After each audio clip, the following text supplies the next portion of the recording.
პოტლეთში ქორწილი, დაკრძალვა და პოლიტიკური ძალაუფლება ერთ რიტუალში.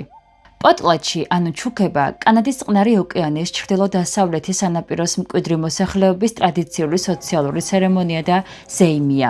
ეს უბრალოდ დღესასწაული არასდროს ყოფილა. პოტლეთშზე უზარმაზარი რაოდენობის ქონებას გასცემდნენ. მათ შორის საბნებს, საკვებს, სპილენძის ნივთებსა თუ სხვა საჭირო და ძვირფას ნივთებს. და ეს ყველაფერი ხდებოდა ქორწილზე, დაკრძალვისას, ბელადის ცვლილებისას, ან ასეთ გამორჩეულ თარიღზე. რატომ აკეთებდნენ ამას? თუ თანამედროვე მსოფლიოში რაც უფრო მეტი გაქვს, მით უფრო მდიდარი ხარ, კანადის ძირძველ ხალხში სიმდიდრის სულ სხვა გაგება იყო. რაც უფრო მეტს გასცემდი, მით უფრო ძლიერი და მდიდარი იყავი. 1884 წელს პოტლეთში აიკრძალა.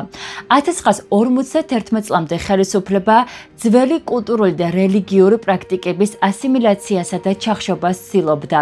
1951 წელს კი აკრძალვა გაუქმდა.